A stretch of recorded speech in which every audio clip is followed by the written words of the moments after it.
Hi friends, నేను మీ Naresh once again. So ఈరోజు topic వచ్చేసి నేను నిన్న ఒక వీడియో చేసిన అనమాట అబౌట్ మాల్టా వీసా ఎందుకు రిఫ్యూజ్ అవుతుందని చెప్పేసి. సో ఏ ఏ డాక్యుమెంట్స్ వల్ల రిఫ్యూజ్ అవుతుందని చెప్పేసి నేను ఒక వీడియో చేసిన అనమాట. సో దాంట్లోనే నేను 6 అప్లై చేసిన, 6లో 3 వచ్చింది, 3 రాలేదని కూడా చెప్పాను అనమాట. సో ఆ 3 ఎందుకు రాలేదు, ఆ 3 ఎందుకు వచ్చింది అన్నది కూడా నేను అక్కడనే నీకు క్లియర్గా చెప్పిన అనమాట. ఒక 5-6 డేస్లో డిఫరెంట్ వల్ల రాలేదని చెప్పేసి చెప్పాను అనమాట. సో నేను ఈరోజు ఒక కామెంట్ రిసీవ్ చేసుకున్నా. సో నిన్నటి వీడియోలో బ్రో వచ్చేసి అడుగుతున్నాను అనమాట, బ్రో 6 మెంబర్స్కి నువ్వు అప్లై చేసావు కదా, అందులో 3 వచ్చిందన్నావు, ఇంకా 3 ఎందుకు రాలేదని చెప్పేసి అడిగినాను అనమాట. సో నీకు ఆ వీడియోస్ మంచి అర్థం కాలేదు బ్రో, అందుకోసం అని చెప్పేసి నేను ఇప్పుడు ఈ వీడియో చేస్తున్నాను అనమాట.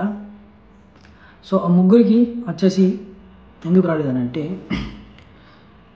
అందరికీ నేను సేమ్ టైంలో అప్లై చేసిన.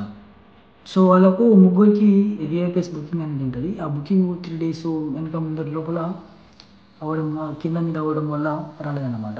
ఆ బుకింగ్ ఎందుకు రాలేదనంటే, సో అక్కడ కూడా నీకు 250 euros ఒకటి ఉంటుంది, 150 euros ఒకటి ఉంటుంది బుకింగ్ చేయడానికి కూడా. సో 250 euros వచ్చేసి బిఫోర్ 21 days ఉంటుంది.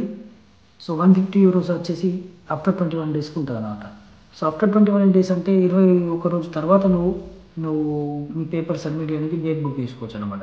బిఫోర్ 21 days అని అంటే నీకు 21 రోజు ముందు నువ్వు పేపర్స్ సబ్మిట్ చేసేయచ్చు అనమాట. సో దానివల్ల వీళ్ళకు కొంచెం కింద అయిపోయింది అనమాట.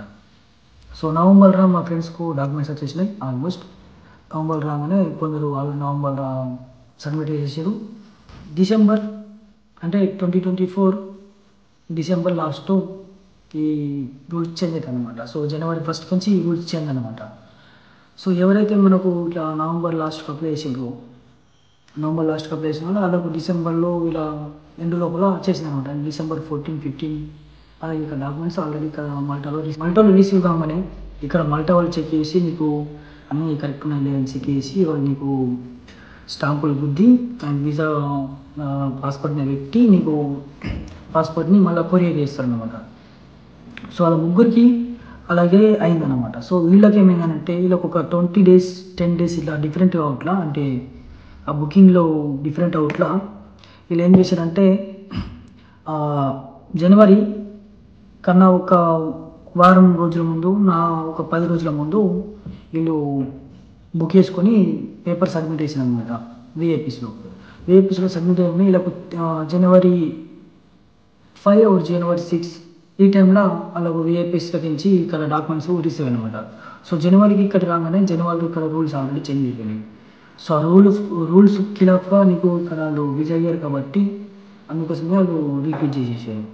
ఆ రిఫ్యూజల్ మీద కూడా మీకు క్లియర్గా రాసిండ్రు, ప్రూఫ్ ఆఫ్ అకామిడేషన్ లేదు కాబట్టి మీకు రిఫ్యూజల్ వస్తుంది. సో ఎందుకంటే నువ్వు ఇప్పుడు ఇక్కడ వచ్చి ఇల్లీగల్గా స్టే చేసినట్లు అవుతుందని చెప్పేసి మిస్యూజ్ అవుతావు నీ వీసా అని చెప్పేసి వాళ్ళు నీకు క్లియర్గా మెన్షన్ చేసి నీకు అది రిఫ్యూజల్ లెటర్ చేసేసారు అనమాట. సో అది జరిగిందన్నమాట. సో నాకు కామెంట్ చేసిన అతని కోసం చెప్తున్నానండి, సుబ్బారావు చెల్లా. సో నీకు ఈ వీడియో అర్థమైందని ఆశిస్తూ నేను Naresh. Please more subscribe my channel about Malta. So ఇంకా చాలా వీడియోలు చేయాలనుకుంటున్నా. సో హౌసింగ్ అథారిటీ మనం ఎలా చూడడం, హౌసింగ్ అథారిటీ మనకు ఈజీగా దొరుకుతుంది, అండ్ మల్టా వీసా రావడానికి ఏ డాక్యుమెంట్స్ కావాలి మనకు, ఆ డాక్యుమెంట్స్ అన్నీ ఎక్కడ దొరుకుతాయి, సో మనము ఎలా కంపెనీ చూజ్ చేసుకోవాలా, సో మనం అక్కడ ఇండియాలో ఏజెన్సీతో రావాలా లేకుంటే ఇక్కడ డైరెక్ట్ ఎవరైనా కాంటాక్ట్ అయ్యి రావాలా అన్నది నేను నీకు నెక్స్ట్ వీడియోలో చేస్తాను. So please subscribe my channel to more updates. Thank you.